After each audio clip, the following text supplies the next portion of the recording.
เช้านี่ปูนั่งอันนี้นะนั่งไอเด็ดบกม่วงหิมพานต์นะครับเราไปเก็บมาแล้วนะไปเก็บมาแล้วผมก็บ่มีเวลาเด็ดนะครับสุดท้ายกับปูคือเก่า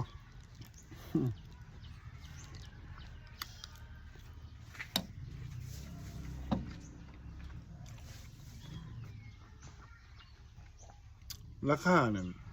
เปิดมาช่วงแรกสิดีนะครับแล้วค่อยๆลง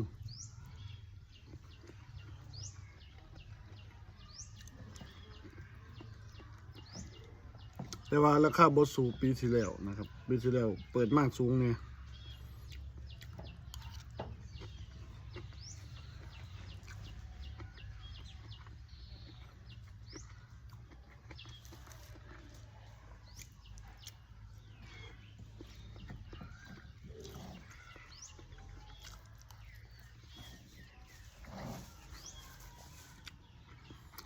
ก็เริ่มเก็บมาประมาณ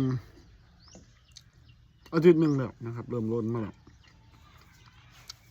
สำหรับบะม่วงหิมพานต์นะครับจากสวนทางลงไปกุดโง่